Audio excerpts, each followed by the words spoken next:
Hello and welcome back to Villa View for episode 3 of Transfer Tattle, where we've been discussing more players that have been rumoured to have moved to Villa Park, as well as the ones that may well be leaving. So let's get into it with Dan Bardell and starting with the incomings of players that have been rumoured to be linked with a move to Villa Park. Okay, so the first player we're going to look at is one that's come out of the blue, Dan, and somebody that I know nothing about, I'm not going to pretend to know anything about him, is Anton Donka, 19 years old from VfL Wolfsburg, Bundesliga side, can play on the left wing and as a left back. Can he play left back? I think he has played there from what I've read, but like I said, I don't know too much about him. Well, that makes two of us because I know absolutely nothing about him, so this is going to make for a great video with our lack of knowledge about this guy. I've already forgotten his name as well from what you've just said. I'm not even going to try and say it. I mean, it sounds like he's more of a left midfielder, and to be fair, other than Amavi, we don't have any other naturally left-sided players who are left-footed in the squad now, so from that point of view he probably is fit for purpose, fits the bill of what we're looking for.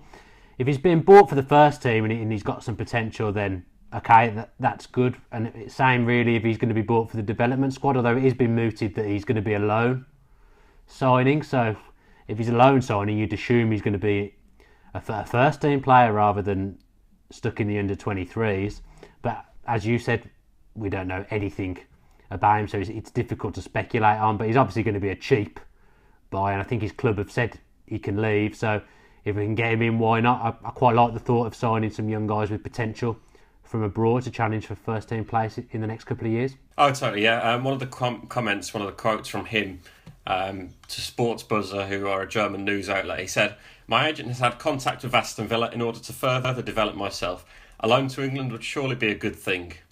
That suggests it as obviously a loan, but obviously reports from Bild, which is the biggest German newspaper, suggested it would be a permanent move. So that's an interesting one to keep an eye out on. And he's been playing a fair amount of games in the Bundesliga second division with the Wolfsburg second team as well. So he's got some of the experience as well. Well, if anyone can let us know anything about this guy in the comments, we'd appreciate it, because obviously we can talk about him a bit more and we should probably do some research ourselves. We've done plenty, but there's literally not much about him, in fairness to him. No. Move on to more comfortable territory for us now. Tom Cairney's been linked to a move by the Birmingham Mail. Fulham midfielder. Obviously a guy that does a very good job at Fulham, and he's got a big talent. And really, could you see him leaving? Because I've seen prices around 20 million. Apparently there's a price tag for him on. To be fair, one of the things I've jotted down in my notes is that I reckon he'd cost at least 15 million, and I don't think that's the kind of money we're going to be throwing around in January, having spent what we did in the summer. I mean, you've seen that Middlesbrough wanted 10 million for Rhodes, and it looks like we're not prepared to pay that, so I'd be shocked if we go out and spend 15 million on Cairney when Lansbury and Horahan you can get for probably under 5 million for both of them. So I'd say they're far more likely to go through than Cairney. He's a player I've always liked. He's left-footed, so he'd offer balance, but then if you're getting Horahan in, do you need both? Villa would be by far the biggest club that he's played for. He's got a good engine. He scores goals. He's got a cultured left foot. But I just don't see it happening. And apparently Newcastle are in for him as well. So as they're pretty much dead certs to go up, I'd say if anyone's going to get him, it would be Newcastle.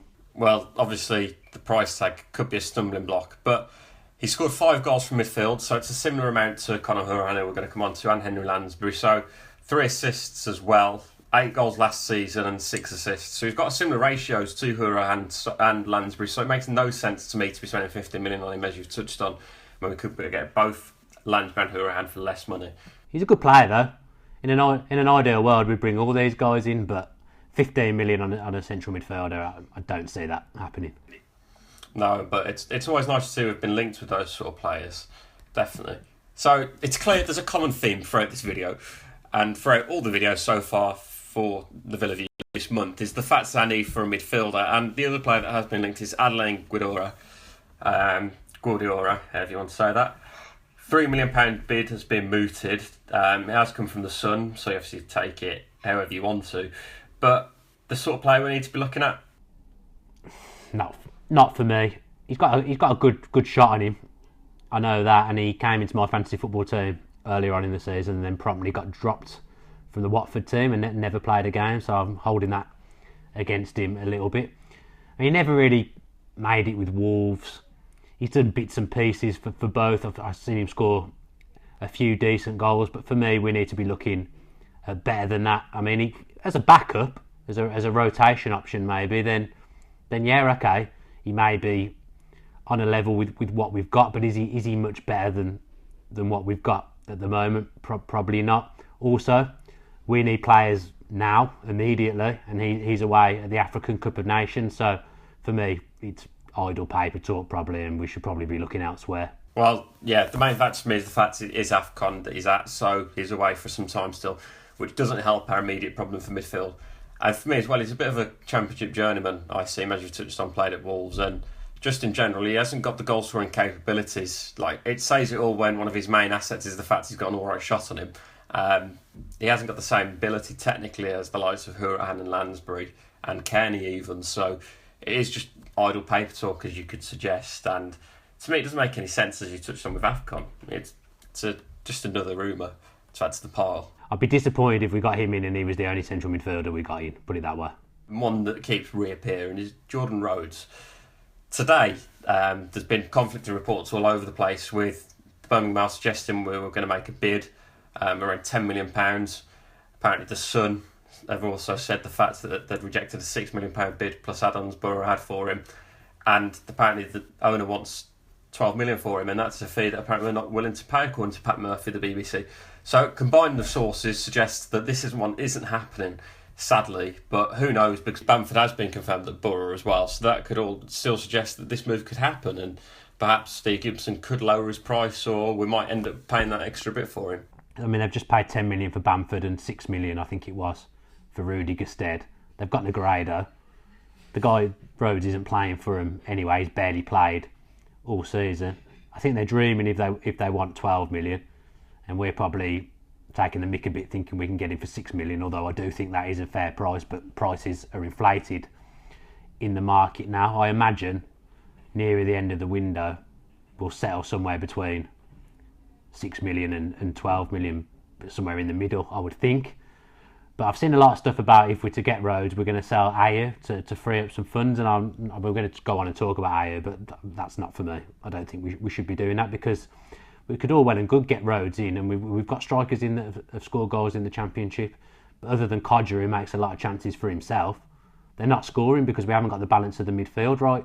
You can go and spend 9 million on Rhodes or whatever, and he may not score unless we get the balance of that midfield right. So we've got to do that before we do anything. Everyone likes to get in goal scorers because it's exciting to have a goal scorer at the club, but unless you get the balance right around him, they're not going to score goals, as we've seen. Well, I have to agree with that. He scored 16 goals last season for a combined of Middlesbrough and Blackburn, but as you've touched on, we haven't got the midfield at the moment, and without a midfield, it's clear that you can't score goals, as it's been proven with Villa's abysmal goal-scoring records, especially with Ross McCormack, for example.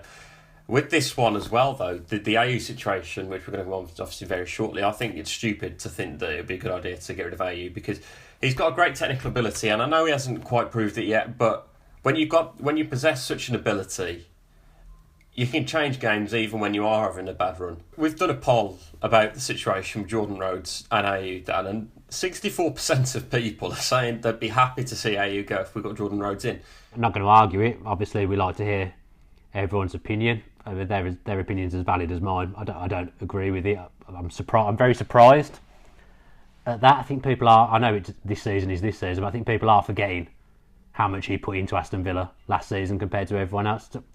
I think it'd be crazy to get rid of Ayew, but I can see the other point of view that people are just desperate for a goal scorer, but I'm not convinced just getting a goal scorer will solve the goal scoring problems. He hasn't been playing at the level that he was at last season, in fairness to him, and I don't get what it is about him, but say if China did come along with a £12 million offer on the table, what would you do? I'd say I want 10 million more. Selling him for 12 million makes no sense. I mean, his brother went for 20 million to West Ham, and I don't think he's £8 million better than Jordan Ayew in my eyes, and he's not exactly set the world alight at West Ham. So 12 million's, mate. If people want to let him go for 10, 12 million, we're being done. We've already been done with Garner in the summer, letting him go for so cheap because he had a silly clause that Tom Fox inserted. We got done Delph for 8 million. We've got to stop letting people go cheap because we get held to ransom every time we go in for anyone. So we've got to start playing hardball and doing the same. Someone wants Ayew, they should be offering silly money in my eyes. I can't see it personally happening, but who knows what's going to go in the mind of Bruce. It's clear that he hasn't really been playing him much recently. He's been playing off the bench, but who knows what could happen when he returns from AFCON, because obviously that puts a spanner in everybody's works anyway. Yeah, and if we're to play 4-2-3-1 or 4-3-3, who else is going to play left midfield as well as Ayew? I know Grealish can play there, but his best position's number 10 for me. Who else is going to play left midfield? I don't think you could rely on Andre Green for half a season, and that's not fair on him. He needs time to develop and to play without pressure. Throwing him in as the only left midfielder isn't going to make him any better. So for me, getting rid of Ayew is a massive no-no. I know we could do with a striker, but not at the expense of Jordan Ayew for me. Ali Sissoko's left the club, Dan, and for me, this is stupid. Yep, we're just creating ourselves more work. We already need work on the squad just to stand still.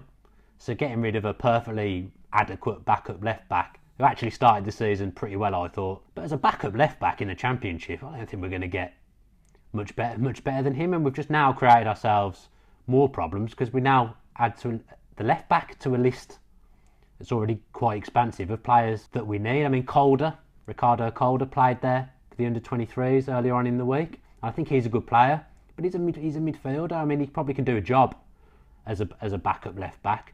But Villa, one of Villa's main problems for the last probably, even when O'Neill was there, has been that we seem to constantly be obsessed with playing people out of position. I mean, I know you need to have a bit of flexibility, but for me, you should have two players vying for the same spot. So you should have two people whose left back is their position. It's bizarre, especially we don't even made any money out of it. We've got rid of him on loan, so all we've done is save on wages, and I don't imagine he's one of the highest earners. So to me, it's bizarre move. He was fine as a backup left back. I just don't get it. No, strange. It's not for me. You've talked about strange there, and I'm going to love talking to you about this one because you get really angry about it. And that's Pierluigi Glini has left on loan to Atalanta, which isn't, to be fair, it isn't funny business. I think it's a bit stupid.